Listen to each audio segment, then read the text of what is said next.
Hey, it's Russell Graves and welcome out here in the barn at Hackberry Farm. And in the video you're about to watch, we've taken one of our long form webinars and chopped it up to make it a little bit shorter and more palatable. So we hope you find some value in this one.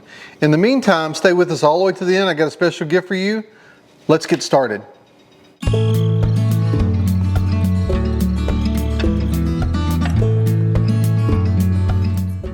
Here's one of those ones I talked about earlier that they've been in Lightroom for a while, but when I talk to people about them, I realize not everybody knows about these things. But I'm telling you, this is kind of a finishing touch you can add to pictures.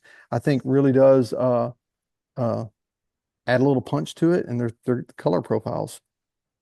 And then you find them in the develop module. And so if number one is the main tool that everyone knows, the edit menu. And once you click that, you get all the things down below it that show, change the exposure, change the blacks, the shadows, all that. We know what we're talking about.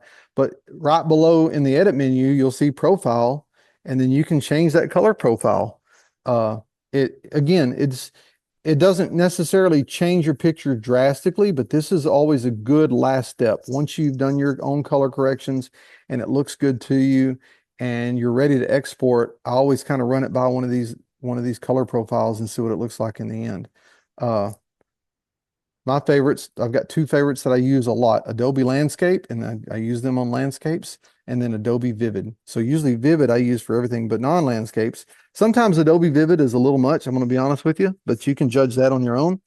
But with Adobe Landscape, both of these color profiles, once you change them, it adds just a little bit of punch, a little bit of warmth to the images, and really does kind of gives that last little polish. I kind of imagine like those old shoe shiners, they'd be shining someone's shoes on a bench, and then very last thing they do is they'll pop that shoe with the towel. You're kind of popping that image with that towel, just saying, I'm done. This is as good as it's going to get. But those two color profiles work really good. If you're really adventurous, they've got a whole lot of other profiles in there you can try. You can add new profiles to it even.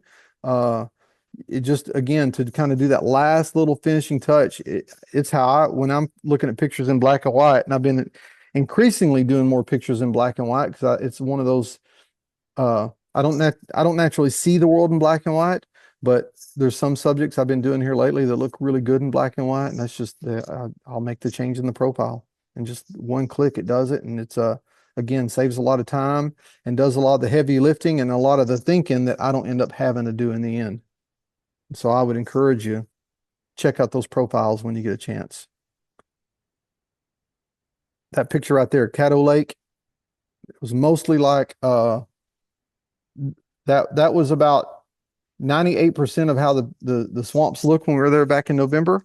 But when I was done, the last little thing, changed it to Adobe Landscape on the profiles, gave it that little bit of punch, made those reds sing just a little bit more, and again, encourage you to use that. It works really, really good.